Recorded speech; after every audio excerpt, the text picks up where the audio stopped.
La gloria sea para el Señor, esperando que nos respalde esta palabra que vamos a escuchar hoy.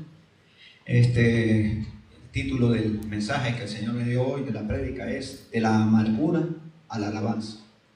El título es un contraste entre amargura, porque la palabra alabanza significa gratitud, dar gracias al Señor por lo, primero que todo, por lo que Él es, y después por lo que ha hecho en nuestra vida.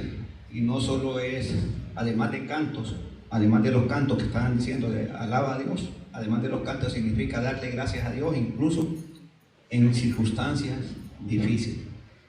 Así que vamos a ir viendo cómo la historia. Quiero que vayan a 1 Samuel capítulo 1. 1 Samuel capítulo 1.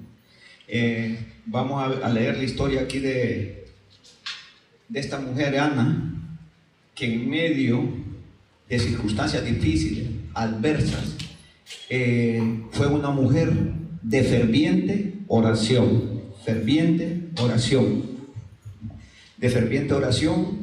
Fue una mujer de una fe abundante, y también fue una mujer de obediencia constante.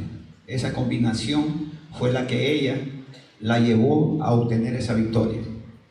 Oración ferviente, una fe genuina y también obediencia en medio de las adversidades.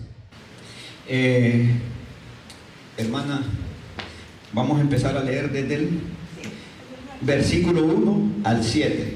Vamos.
Amén. Vemos este hombre, Elcana, que, bueno, aquí está una de las dificultades. Dice que tenía 2 mujeres, desde ahí era complicada la situación. Pero, más sin embargo, de ahí se le complicaba la situación al pobre Elcana. Y hay tantas cosas aquí. Primero, estaban en caos. ¿Por qué? Gobernantes espirituales, era un desastre. Aquí están los hijos de Elí,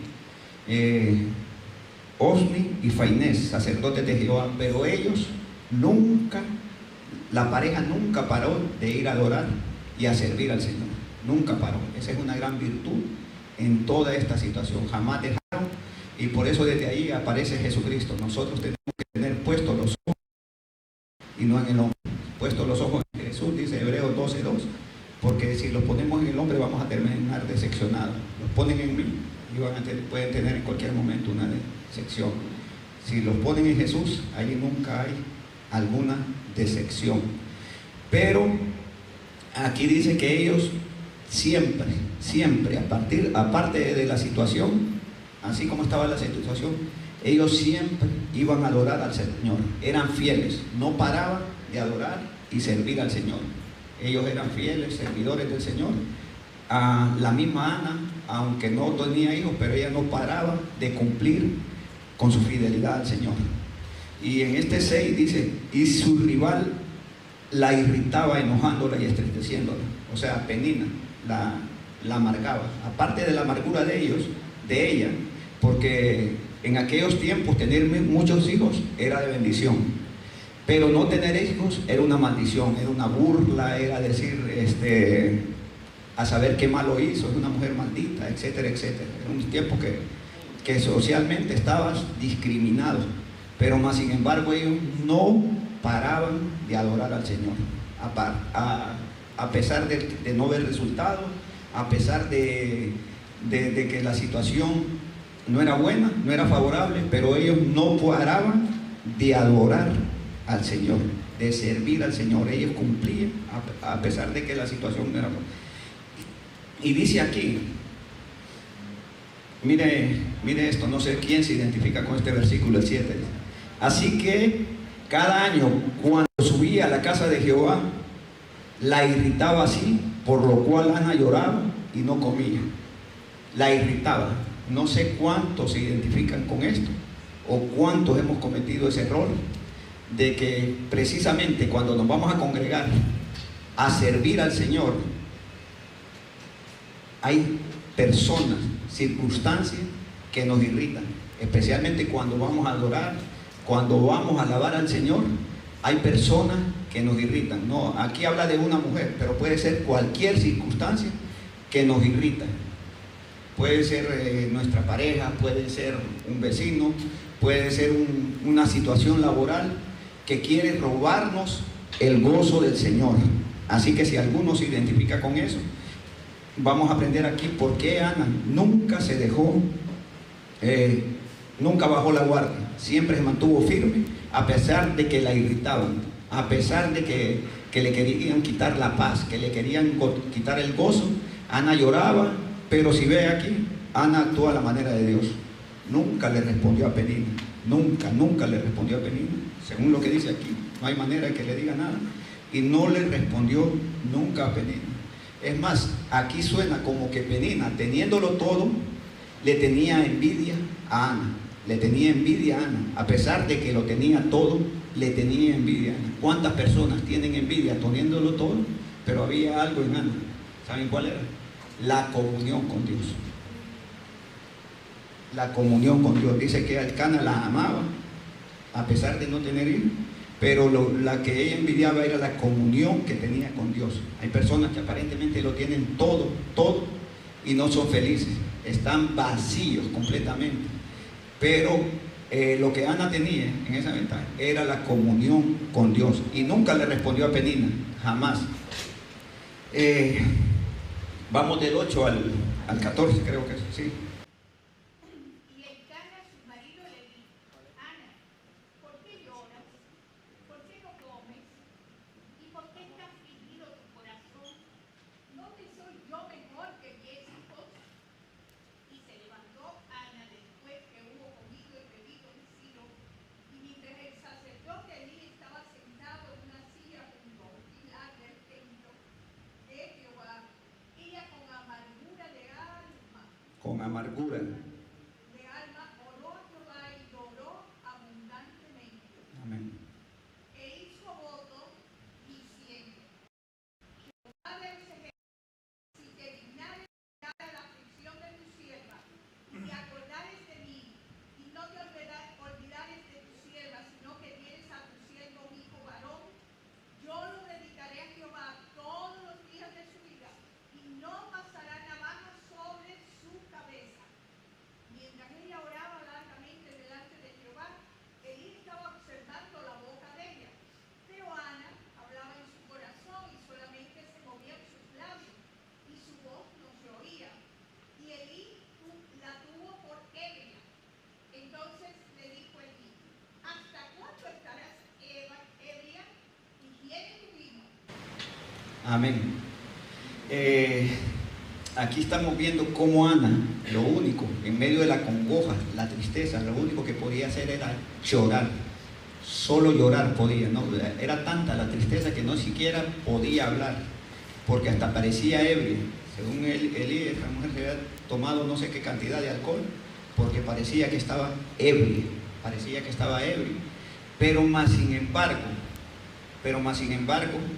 aquí vemos varias enseñanzas, pero las vamos a resumir. La primera es que hay propósitos combinados. propósitos combinados.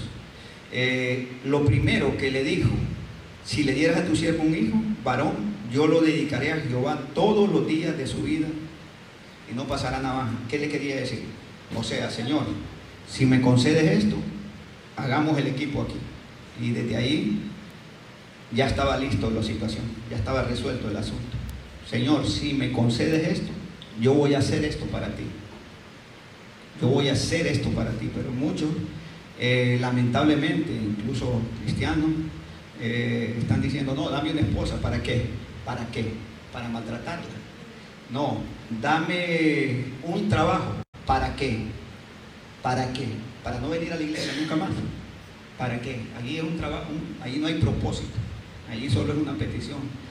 Señor, quítame este cáncer de pulmón. ¿Para qué? Para seguir fumando. Señor, restaura mis finanzas. ¿Para qué? Para seguir malgastando. Entonces ahí no hay propósito, mientras que con el propósito de Ana sí había un propósito combinado, porque la persona que escribió este libro es un profeta, es el profeta Samuel, es el que está relatando todo esto. Ahí pronto vamos a llegar a lo que significa la palabra testimonio. Es el que está dando testimonio de lo que pasó en la vida de su madre y su padre. Pero más sin embargo, desde ahí ella no paró de orar. El Señor anda buscando personas que se comprometan con Él. En Santiago 4:3 dice que pedís y no recibís porque pedís mal, solo pensando en tus deleites. O sea, dame, ¿y qué? Dame, como un embudo. ¿Y a dónde está el compromiso? Mientras que esta mujer pidió conforme a la voluntad de Dios. Pidió conforme a la voluntad de Dios. Se comprometió, dice que oraba largamente, y su voz no oía, y él la tuvo por ebria. Si vamos a Romanos 8:26, hermanos, si lo pueden buscar, la palabra dice que y de igual manera el Espíritu nos ayuda en nuestra debilidad, que qué hemos de pedir como conviene, no lo sabemos, pero el Espíritu mismo intercede por nosotros con gemidos indecibles. ¿Qué quiere decir? Que va a haber momentos de tristeza, de amargura, de congoja, de todas esas combinaciones negativas que no vamos a poder hablar. Un consejo sano: cuando usted sienta que no tiene palabras para hablar con el Señor, guarde silencio y diga: el Espíritu Santo intercede por mí, porque ni sé qué hablar, no sé qué decir en este momento, no sé qué decir. Y eso le pasaba a Ana, que ya los labios ni se le podían mover, no tenía fuerza ni para orar. Pero ahí es cuando el Espíritu Santo intercede y Él habla lo que nosotros no podemos hablar. Era tanto el dolor que lo único que decía era eso. Pero desde ese versículo 11, ahí ya había un propósito combinado. Dios estaba buscando profetas y Ana estaba buscando un hijo. Ana estaba buscando un hijo. Ahí había un propósito combinado, no igual que los otros, que no, que dame esto, que dame lo otro, y no hay compromiso. Por eso Santiago lo dice bien claro: pedís y pedís mal, y no recibir, porque solo estás pensando en tu propia humanidad, en tu propia carne, no estás haciendo un compromiso con el Señor. Ahí no hay ningún propósito. Del 15, hermana, al 22, creo.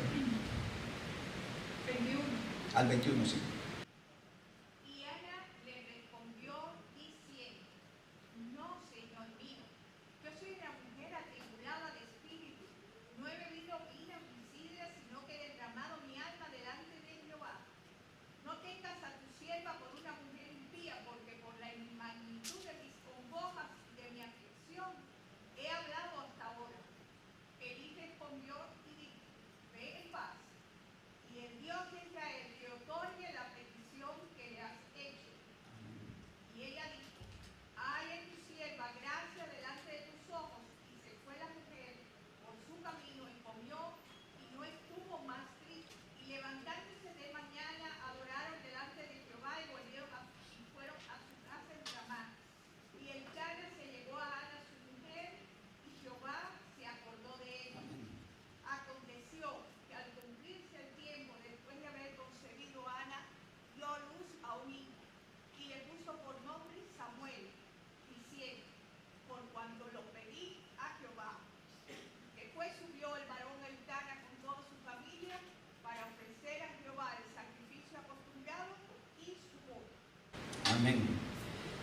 Y Ana dice, le respondió diciendo: Señor, mire toda la combinación de situaciones. Soy una mujer atribulada de espíritu. No he bebido vino ni sidra, sino que he derramado mi alma. ¿Delante de quién? De Jehová. Allí hay una enseñanza. ¿Dónde vamos nosotros cuando hay situaciones tristes? ¿Delante? ¿O vamos a nuestra propia humanidad, buscamos soluciones de esas? ¿O a dónde vamos? Por eso, hablando de Jesucristo, Él dijo que venid a mí los que están trabajados y cargados y yo los haré descansar. Es una invitación que nos está haciendo constantemente Jesucristo. Él nos hace esa invitación. Esa es una de las invitaciones, o para mí es de la invitación más poderosa de toda la Biblia. La invitación: venid a mí, venid. Ahí empieza todo. Esta mujer dice que ha derramado su alma delante de Jehová. Hoy a nosotros nos toca derramar nuestra alma delante de ¿quién? De Jehová. Por eso tenemos que estar pendientes de saber dónde vamos cuando vienen esas situaciones. Mire, tribulación, congoja. La congoja es tristeza, es vergüenza, es dolor que solo nos lleva a llorar. Cuando se habla de congoja son lágrimas, amargura, dolor, y no hay otra cosa más que llorar. Pero ahí dice que estaba atribulada su alma y espíritu. Según la Biblia, el ser humano está formado de cuerpo, alma y espíritu. El cuerpo sabemos que es lo material. El alma y el espíritu son inmateriales. El alma son nuestros pensamientos, nuestra voluntad, nuestras decisiones, nuestros dolores. O sea, prácticamente nuestra personalidad es el alma. Ambos son invisibles. Pregúntele a un médico, a un psicólogo, no le va a decir no. ¿Qué es eso? El alma no. Te va a hablar de arterias, te va a hablar de lo que sea, pero el alma no existe. Si le hablas del espíritu, menos todavía, que es esa cosa. Y el espíritu es lo que va conectado con nosotros directamente con Dios. Esa es la comunión con Dios. Cuando hablamos de espíritu es lo que va conectado, es lo que nos hace más cercanos a Dios. Así que alma y espíritu es eso. El hombre, no, gracias. El hombre no es espíritu. Dios es espíritu. En el hombre puede habitar el Espíritu Santo, pero el hombre no es espíritu. Dios sí es espíritu. Dice que donde está el Espíritu de Dios hay libertad. Hay libertad. También dice que Dios es espíritu y que está buscando adoradores en espíritu y en verdad. Pero el hombre no es espíritu. Solamente puede ser habitado por el Espíritu Santo. Y también puede ser habitado por demonios. Sí puede ser habitado. Cuando nos tramos el creyente, gracias a Dios somos libres de eso. Pero en Saúl dice que el espíritu del Señor, a Saúl, el rey Saúl, lo abandonó y lo poseyó un espíritu demoníaco. Lo poseyó un espíritu demoníaco. Hay varias enseñanzas en la Biblia de cuando los demonios encuentran una casa vacía, habitan en ella. Se fue uno, y cuando alguien se aparta de Dios, regresan 7. Por eso apartarse de Dios es la cosa más dura que nos puede pasar a un cristiano. Es la cosa más horrible, más que una economía, más que lo que sea. Por eso cuando se aparta de Dios, allí dijo que a Saúl se apartó del Espíritu de Dios. ¿Por qué? Porque se apartó totalmente de Dios. Y lo mismo pasa en esa enseñanza de eso. Así que Dios es espíritu, el hombre no es espíritu, pero puede ser poseído por el Espíritu Santo, puede habitar el Espíritu Santo, o pueden habitar demonios. Pueden habitar demonios. Así que hay espíritus demoníacos, hasta el Espíritu Santo, y es una decisión de nosotros darle cabida a uno de los dos. Es una decisión personal. Pero vamos a seguir. Permítame un segundito, que aquí hay un versículo también clave para eso. Y en el 17 Elí respondió y dijo: ve en paz, y el Dios de Israel te conceda la petición que le has hecho. Desde que Ana escuchó eso, ¿saben lo que es eso? Fe. Que alguien le diga a usted, un hermano de nosotros o algo así, mira, te doy esta palabra de parte del Señor. esta palabra, no una motivación personal, sino esta palabra.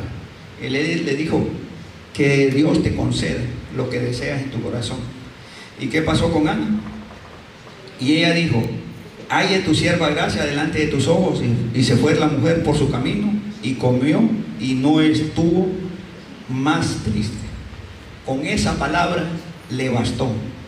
No había un pastor ahí, super pastor, no había una mega congregación, no estaba el más habilidoso, solamente ella lo creyó en fe. Solamente lo creyó en fe. La clave es, Richard, es cómo recibimos la fe. Es cómo la recibimos. Si la creemos, aquí dice que la letra mata y el espíritu vivifica. Una letra sin el espíritu no te lleva a la fe. Por eso es que muchas veces la gente es impactada, pero no es transformada, porque no hay fe. Y esta mujer aquí dio, como dijimos al principio, oración ferviente. Todo lo que hemos hablado de oración, pero aquí entra la fe. La fe de ella. Dice que comió y no estuvo más triste, como quien dice: esto está hecho ya. Recibo esa palabra, ya. Nadie tiene que decirme algo más, ya lo doy por hecho esto. Así como el centurión que dijo que con solo una palabra me basta. Ya tú lo dijiste y yo lo doy por hecho. Ya sé que mi siervo está sano, así que ya lo doy por hecho. Hay muchos tipos de fe. El Señor dijo que con un grano de mostaza le era suficiente. Con un poquito de fe, con tal que sea genuino, es suficiente. No se necesita ser el máximo orador ni el que se sabe toda la Biblia, sino que con un grano de mostaza es suficiente para que el Señor haga maravillas en tu vida. Así que la fe de esta mujer se le puede comparar con la fe del centurión, que dijo: ya, me basta una palabra. Desde ahí dice que no estuvo más triste. Y ahí es cuando recibimos una palabra de parte del Señor. Y la otra, pues ya, ella declaró en fe: no hay nada más que hablar aquí. Aquí ya está hecho todo esto. Hay la fe genuina, como un grano de mostaza, esto incluye en ella. La del centurión, hay una fe que no vale prácticamente, que es la de Santo Tomás, en Juan 20:29, donde Jesús le dijo: porque me has visto, has creído. Esa no es fe. La verdadera fe es cuando nosotros no hay ningún resultado de anticipado y ya lo damos por hecho, con solo una palabra la damos por hecho. Más bienaventurados los que no vieron y creyeron. Ana no había visto nada, nada había visto. Incluso cuando, hasta después dice que el Cana se llegó a ella, o sea, tuvieron intimidad y todo eso, y a partir de allí salió embarazada. Ni siquiera había tenido nada con él, pero ya lo daba por hecho ese milagro. Y esa es la verdadera fe, sin ver y no creer. Nosotros tenemos una fe grande delante del Señor, porque nosotros no vimos nada, nosotros no hemos visto nada, pero sí lo creemos, vamos a una palabra y ya lo creemos. Esa fe es elogiada por parte del Señor.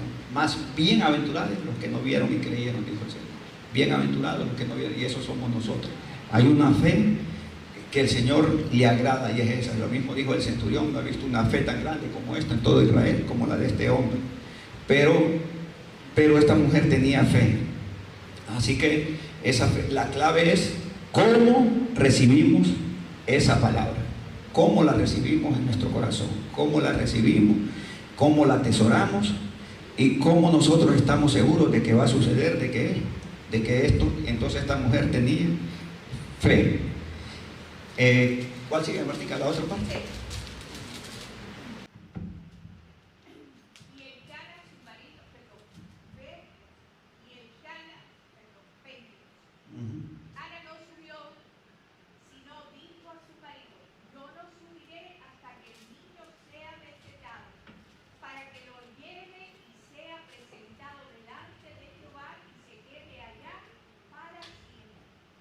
Y el Cana su marido le respondió: haz lo que bien te parece.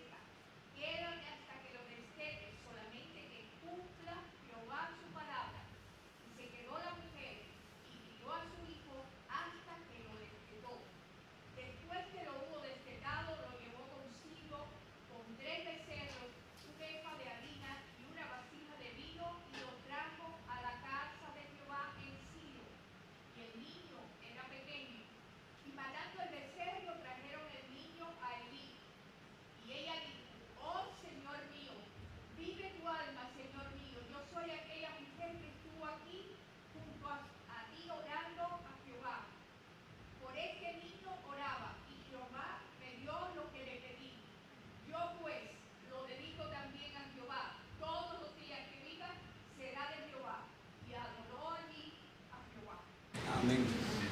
O sea, el hecho de destetarlo era una situación emocional para cualquier mujer, ¿me entiendes? Tenía que tener esa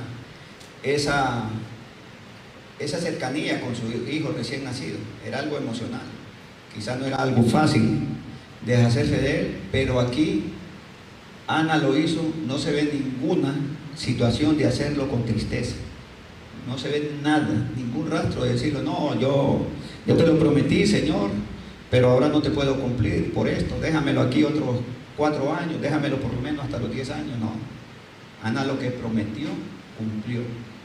Por eso Eclesiastés 5:4 dice, cuando hagas promesas al Señor, no tardes en cumplirla, porque Jehová no se complace de los insensatos. Cumple lo que prometes. O sea, Dios no puede ser burlado. Si usted se compromete con el Señor, no se vaya a echar para atrás, porque el Señor no toma en broma nada de eso. Cuando usted se comprometa, pero Ana cumplió lo que le había prometido al Señor, y lo cumplió con gozo, con alegría. Lo cumplió con alegría.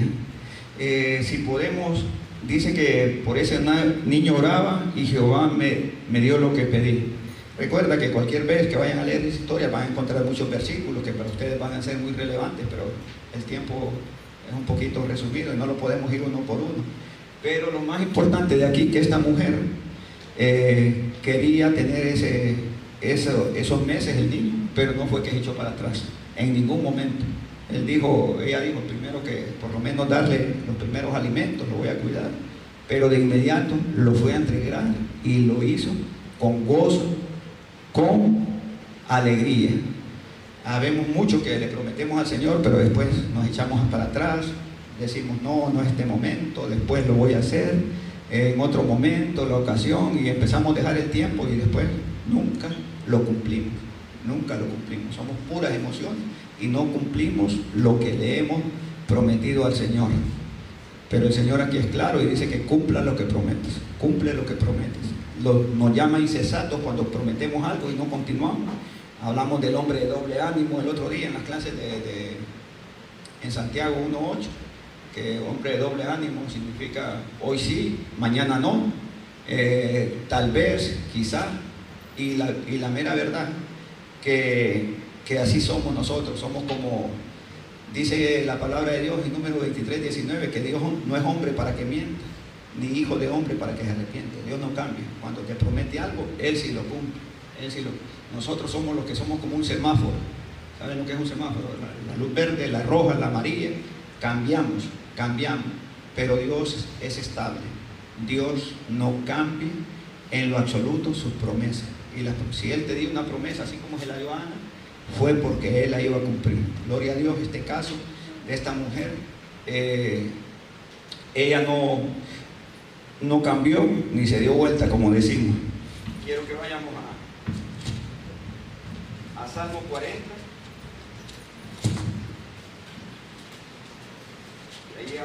Ahí resume prácticamente lo que estamos hablando de hoy.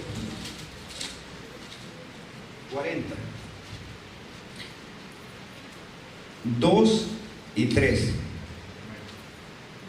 Dice, y me hizo sacar del pozo de la desesperación, del lodo cenagoso, puso mis pies sobre peña y enderezó mis pasos. O sea, ¿qué fue lo que hizo en Ana? La sacó de esa tribulación, la sacó de esa congoja, la sacó de esa tristeza. Y mira el 3 lo que dice. Y puso luego en mi boca cántico nuevo, alabanza a nuestro Dios. ¿Qué puso en la boca? Dice alabanza. Por eso es de amargura a alabanza. De amargura a alabanza. Verán esto muchos y temerán y confiarán en Jehová. O sea, ya estamos acercándonos a la diferencia entre alabanza y testimonio. Es parecido, pero no es igual. La alabanza puede ser en su casa, la alabanza puede ser en todo momento. Usted se sienta, usted está en el trabajo y está alabando al Señor, cantando una canción, lo puede hacer así. por lo que Él, primero que todo por lo que es Él, después por lo que ha hecho en nuestra vida, y lo podemos hacer incluso en circunstancias difíciles, aunque hay una Penina a nuestro alrededor que nos quiera quitar la paz, el gozo. Recuerde que Penina no solo es una mujer, llévelo a lo espiritual, y Penina puede ser una circunstancia, algo de salud, algo que cuando usted vaya a adorar le impida eso, puede ser lo que sea, una Penina espiritual. Pero mire, después de eso, del cántico, aquí viene el testimonio. Por eso yo siempre que encuentro algo en la Biblia, y dicen que son 10 mandatos, los judíos dicen que son 623, pero para mí todo lo que es bueno en la Biblia es un mandato. Yo lo quiero imitar, yo lo quiero imitar. Y David decía aquí, en el mismo 40, 9 y 10, decía: he anunciado justicia en grande congregación, he aquí no refrené mis labios, Jehová, tú lo sabes. Por eso el testimonio es un mandato. Y dice en el 10: no encubrí tu justicia dentro de mi corazón, he publicado tu fidelidad y tu salvación, no oculté tu misericordia y tu verdad en grande asamblea. O sea, un testimonio es publicar, anunciar y agradecer públicamente. Este hombre decía anunciar y publicar. Es un mandato. Dar testimonio es un mandato. David lo hizo. Dice que no pudo refrenar los labios. El testimonio también puede ser lo que Dios ha hecho en nuestra vida, que las personas vean nuestra transformación, el antes de Jesucristo, el durante de Jesucristo y cómo estamos viviendo esto. Pero aquí en este Salmo 40 refleja todo, cómo estaba en el pozo cenagoso, qué hizo después de que lo sacó del pozo cenagoso, alabarlo, no hizo. Aquí en este Salmo 40 también, gloria a Dios, porque Dios me lo dio, dice: aunque afligido y necesitado, Jehová pensará en mí, mi ayuda y mi libertador eres tú, Dios mío, no te tardes. Dice que mi ayuda y mi libertador eres tú.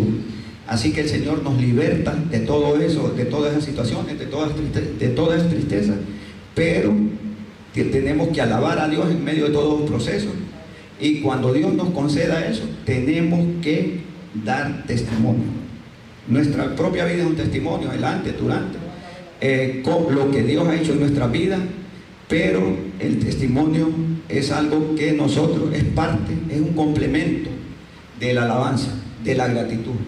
Así que cuando usted lea algo que es positivo, que honra a Dios, tómelo como un mandato, tómelo como un mandato. A mí antes, personalmente les digo, a mí no me gustaba dar testimonio. Yo decía, no, esa es mi vida personal, esa es mi vida. Justamente cuando estaba diciendo así, Dios me llevó a esta palabra y digo, no, esto no es cuestión de por favor, este es un mandato, Así que tenemos que confesar, anunciar y agradecer públicamente, aquí, las cosas que el Señor ha hecho en nuestra vida. Ese es un complemento de la alabanza. Después de que el Señor lo ha hecho en nuestra vida, ese es un complemento de la alabanza. Hermana Martica, miren el final de la historia. Y Ana oró y dijo: mi corazón se regocija en Jehová, mi poder se exalta en Jehová, mi boca se ensanchó sobre mis enemigos, por cuanto No, solo el 1. Ah, sí, ahí está el 1. Está bien. por cuanto me alegré en tu Amén. salvación. Amén. Ese capítulo se llama el Cántico de Ana. O sea, Ana ya ahí está cantando, Ana ahí está adorando. Esa es una alabanza. Y por eso dice que ella se regocijó y se alegró en tu salvación. Ya ahí Ana, ¿qué? Cero amargura. Ahí hay cero amargura. Y mire cómo el Señor nos va a sorprender siempre cuando tengamos una vida de oración ferviente, de fe genuina y de obediencia genuina, porque Ana ahí fue obediente extremadamente, completamente. Ahí no se ve una reacción que deshonre a Dios en ningún sentido, a pesar de que estaba dolorida, de que Penina la molestaba, de que era avergonzada, de que sufría. Ella nunca bajó la guardia en oración, tuvo fe inmediata, de esa fe de que solo una palabra le bastaba y fue obediencia hasta el final. Y vamos al 21, ahí está el resultado. Y visitó Jehová a Ana, y ella concibió, y dio a luz 3 hijos y 2 hijas. Amén. Y el joven Samuel crecía delante de Jehová. Amén. ¿Cuántos hijos le dio en total? Pidió 1 y le dio 6. Pidió 1 y le dio 6. Para estos tiempos sería una catástrofe para una persona, sí, sería una catástrofe, pero aquí estamos hablando de sobrebendición. Quiero que compartir una promesa que quiero que la guarden, que la tengan ahí de parte del Señor, porque esta promesa creo que nos va a ayudar a mucho, siempre nos va a ayudar a mucho, y es Efesios 3:20. Y aquel que es poderoso para hacer todas las cosas mucho más abundante de lo que pedimos o entendemos, según el poder que actúa en nosotros. O sea, el Señor puede hacer todo mucho más abundante de lo que imaginamos y pedimos. ¿Y cuál era el poder que había en Ana? La oración, la fe y la obediencia. Hay un complemento, hay un complemento. Todos queremos que el Señor nos complazca en todo, pero Dios no es un Dios de caprichos, sino un Dios de propósitos. Dios es un Dios de propósitos. Por eso tenemos que pedir conforme a su voluntad. Y ahí dice, según el poder que actúa en nosotros. Ese poder que Ana tenía era esa oración ferviente, esa fe genuina y esa obediencia total en medio de las circunstancias. Así que ya para concluir, también quería hacerles saber que la amargura de Ana era una amargura, se podría decir, por circunstancias, por situaciones difíciles, por adversidades y todo eso. Pero también la Biblia habla de otro tipo de amargura, que está en Hebreos 12:15, que dice: mirad bien que alguno deje de alcanzar la gracia de Dios, que brotando alguna raíz de amargura, por ella sean muchos contaminados. Esa amargura es por prejuicios, esa amargura es por pasado, esa amargura es por resentimiento, por falta de perdón. Ahí no tiene nada que ver Dios, nada que ver Dios. Esa amargura Dios no tiene nada que ver, porque es una amargura de hoy te hablo, mañana no. Todas las personas que están alrededor mío son las que están equivocadas, yo no. Ese es el tipo de amargura. Todas las personas, yo esperaba algo mejor de aquella persona y no sé qué pasó. Esa amargura no es la de Dios. Lo único que vuelvo y le repito, que Dios, lo único es creer en lo que Dios dice de nosotros, no nuestras emociones.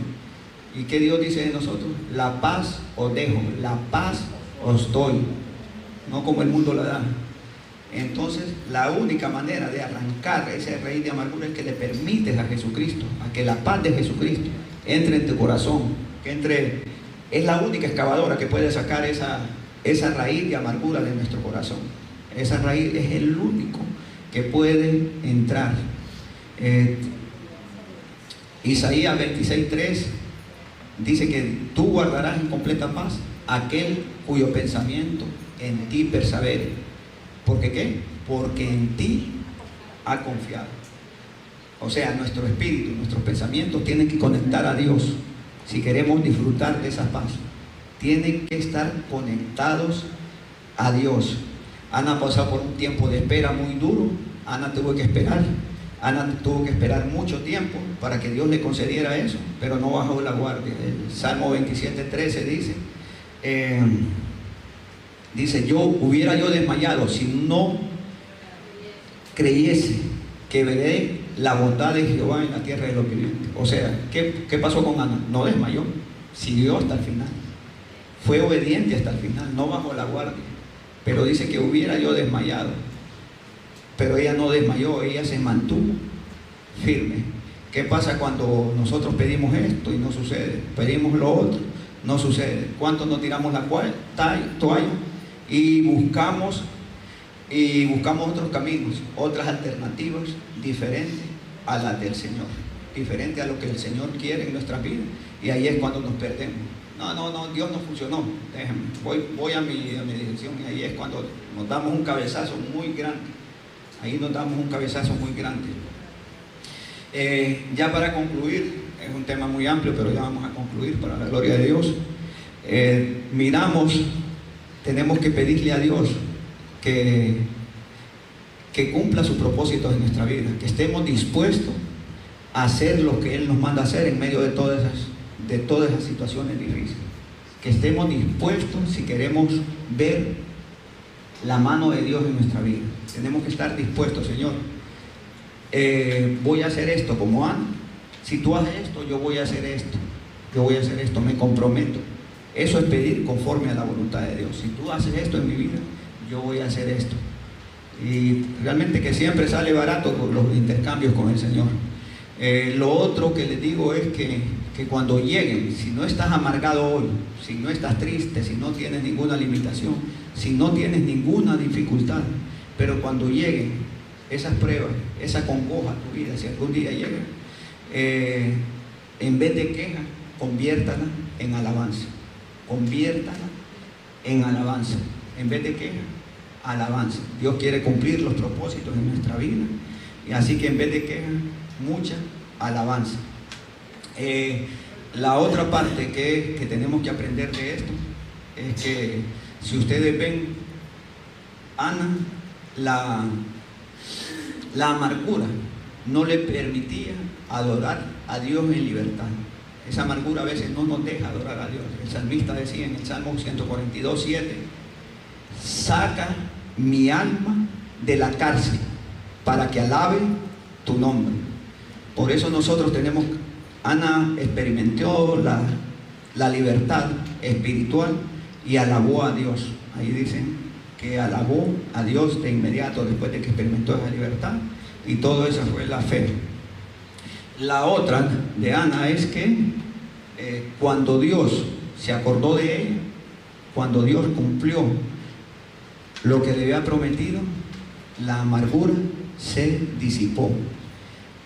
Proverbios dice que la esperanza que se demora es tormento al corazón, pero árbol de vida es la promesa cumplida.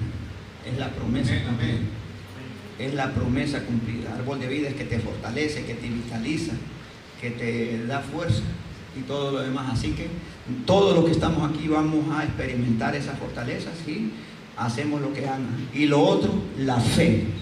La fe que transforma todo.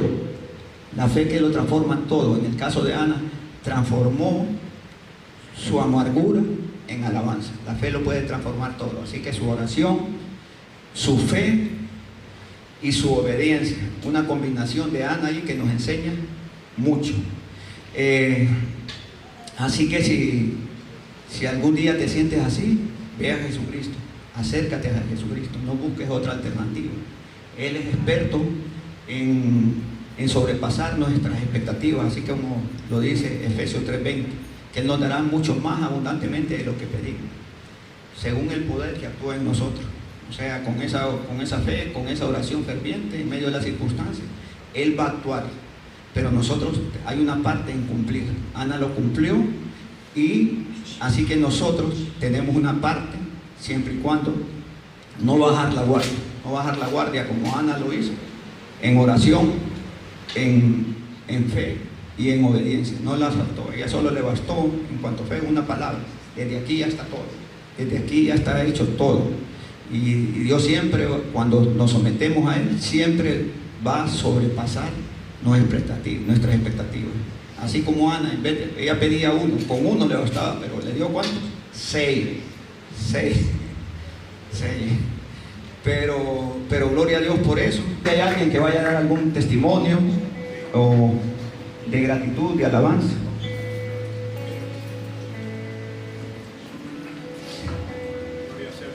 Amén. Sí. Bueno, realmente No tenía la menor idea de lo que mi esposo hoy iba a predicar, pero como él acaba de decir, creo que dar testimonio es un mandato, es una manera de agradecer públicamente lo maravilloso que es Dios en nuestras vidas. Y cuando damos pasos de fe, pasos de obediencia, y yo, como hablaba la palabra de Dios por medio de mi esposo, lloré amargamente. Yo lloré amargamente como lloró Ana. Han habido 2 prédicas que han marcado en mi vida un antes y un después. La primera fue Mefibosé, que fue cuando conocí al Señor y me quebranté delante del Señor y sabía que ya mi vida no iba a ser igual. Sabía que había tenido una entrega total al Señor y que iba a comenzar a caminar en obediencia al Señor. No por mí, sino porque Dios había derramado en mí esa gracia merecida. Él me había escogido. Y la otra prédica que marcó un antes y un después fue la prédica de Ana. Yo no podía tener hijos. A los 27 años los médicos me decían que no buscara ninguna alternativa, que no había ninguna cosa que yo pudiera hacer que físicamente, o sea, científicamente, no había nada que yo pudiera hacer para poder tener hijos. Y yo recuerdo que recibí esa palabra de Ana, donde ella lloró amargamente y le pidió al Señor que le diera un hijo. Y yo creí esa palabra por fe, la creí por fe y lloré amargamente. Le dije, Señor, esta palabra tú me la has dado a mí y yo la he atesorado en mi corazón y me has hablado hoy a mí. Y yo creo por fe que este tiempo de llanto tú lo vas a cumplir, tú lo vas a cambiar y me vas a dar tiempo de gozo. Yo recuerdo que nos casamos, yo y mi esposo, en septiembre 13 del 2013, y esa prédica la recibí como 2 semanas después de haberme casado. Y a la tercera semana me quedo dormida en un sofá, y cuando me desperté fue un mediodía, y cuando me desperté dije, no, algo pasó, porque yo jamás duermo un mediodía. Y yo misma dije, estoy embarazada. Y fui corriendo, le dije a mi esposo, y fui corriendo a buscar una prueba de embarazo, y efectivamente Dios me dio la oportunidad de salir embarazada de mi bebé mayor, Emmanuel. Le pusimos el nombre de Emmanuel, Dios con nosotros, pero recibí esa gracia, ese poder, esa misericordia que Dios puso en mi vida en ese momento. Luego de ese, llegó mi otro bebé, inmediatamente al año de haber concebido a Emmanuel, al año y dos meses, salí embarazada de Joel. Y fue una gran bendición. Joel venía con un problema genético que decían que venía un 99.9% de síndrome de Down. Me hicieron muchos estudios. De hecho me tenían ya en una cama lista para sacármelo. Y mi esposo llamó lo llamaron a él porque yo estaba muy mal. Yo le dije que no, que por nada del mundo yo iba a sacarme a mi hijo. Y mi esposo lo llamaron para que me viniera a buscar porque estaba muy mal. Recibí una noticia, imagínese usted. Me acuerdo que llamó el pastor y oramos. Y me fui para mi casa. Ya no se decidió que me sacaran a mi hijo. Y esperé y sufrí también muchísimo porque de cierta manera yo aceptaba a mi hijo como venía. Pero mi esposo decía, mi hijo viene sano en el nombre de Jesús. Mi hijo no tiene nada. Mi hijo viene completamente sano. Y yo me molestaba mucho con mi esposo porque yo decía, él no acepta a mi hijo como viene. Ya me habían hecho 2 análisis, 2 exámenes de barriga y todo. Y él no lo acepta como viene. Y me llamaron nuevamente para hacerme otro examen, otro estudio. Y me llamaron como a las 2 semanas y me dijeron que había habido un error y que mi hijo venía completamente sano. Que no tenía nada absolutamente. En este punto, yo digo, Señor, me has sobrebendecido tanto. Yo estoy tan agradecida con el Señor de todo lo que ha hecho en mi vida, en mi hogar, en mis hijos, en mi esposo, en mi familia. Que yo creo que este tiempo de acción de gracia, ver las cosas pequeñas, lo que hace el Señor y lo que tenemos es un motivo de agradecimiento. Ver a mis hijos orar cada día, todos los días, por la sanidad de Rey, por la sanidad de Mayito, y entregárselos al Señor, creo que esto es lo más maravilloso que podemos hacer. Y estoy muy agradecida con todo lo que Dios ha hecho en mi vida. Yo estaba tranquilo, hermanos. ¿Saben por qué yo estaba tranquilo? Porque en ese tiempo el Señor me dio esta palabra. Créanme que yo nunca había leído Joel y la di por hecho. Y por eso mi hijo se llama Joel 2:28. Y después de esto derramaré mi espíritu sobre toda carne. Y profetizarán vuestros hijos y vuestras hijas. Por eso se llama así, porque el Señor constantemente me estaba yendo. Y como Ana, yo la creí de inmediato esa palabra. Amén. Nuestros hijos profetizarán. Amén. O sea, yo sé que le va a servir al Señor hablando de la palabra. Y él también tiene testimonio, pastor. Y hace tiempo que quería dar.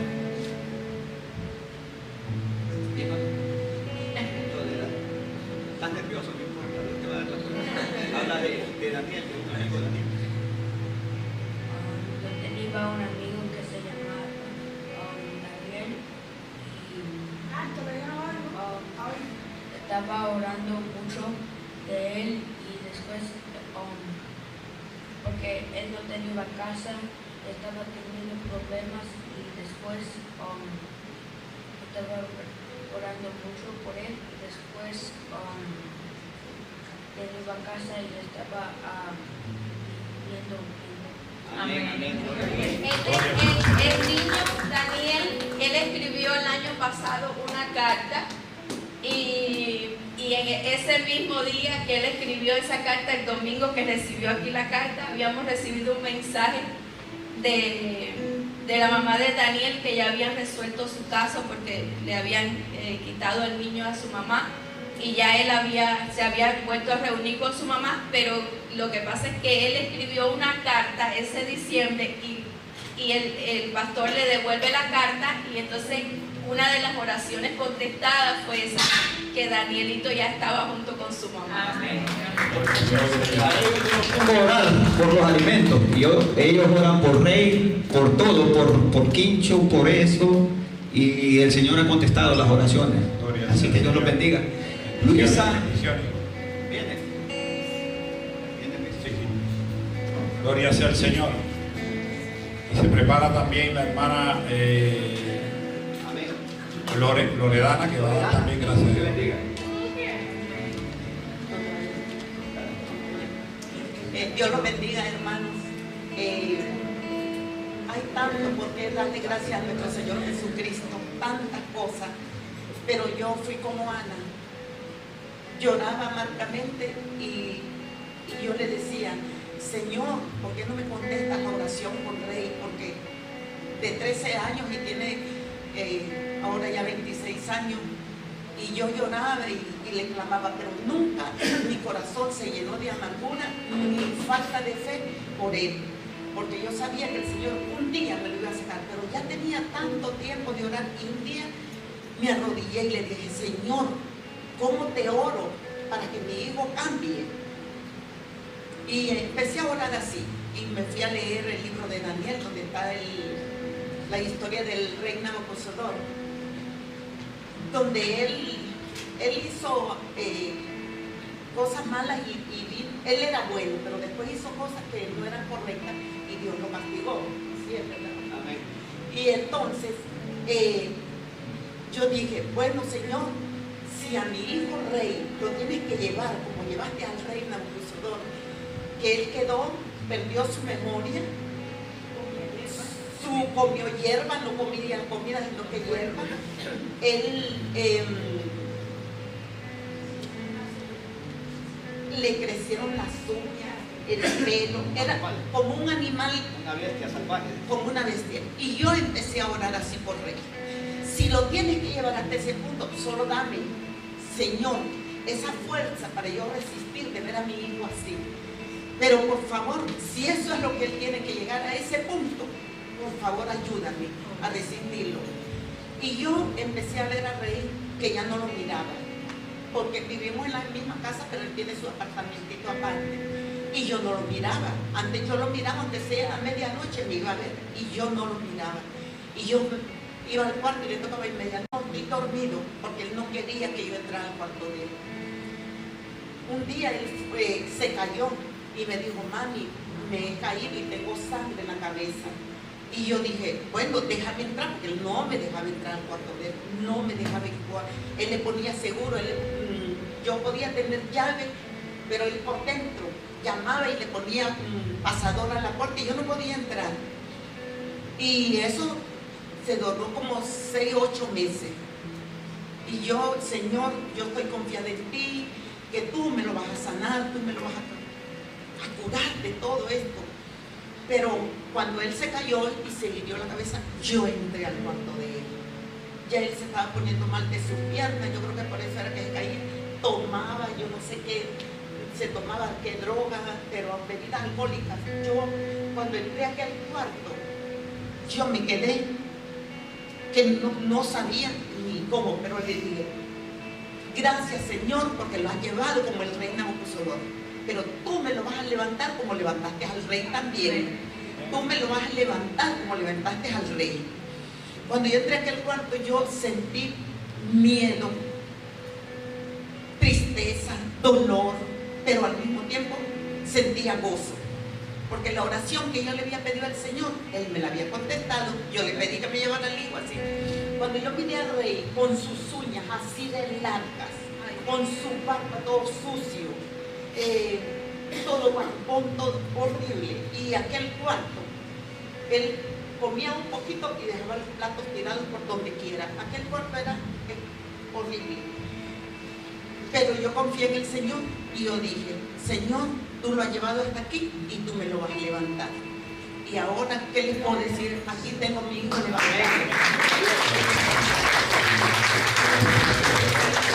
Porque él también perdió la memoria, pero a la única que nunca dejó de conocerme era a mí.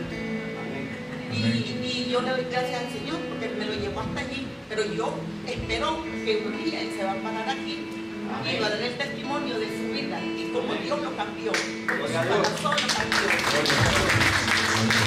Es la esperanza de una madre, ¿verdad? Loredana.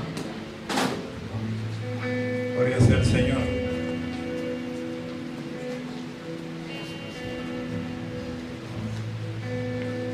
La palabra de hoy fue confirmación de exactamente lo que yo venía a decir hoy, así que sé que Dios siempre me está escuchando.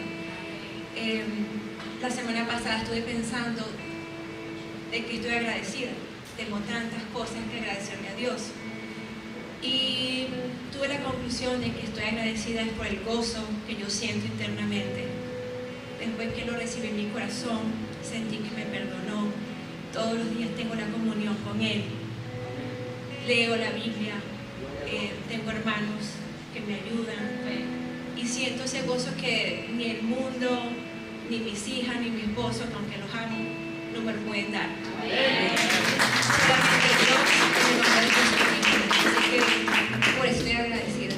Gracias. Gloria sea el Señor.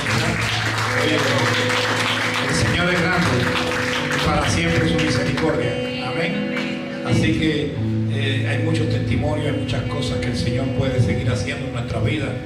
Y sabemos que lo que Él empieza, lo que Él empieza, lo termina.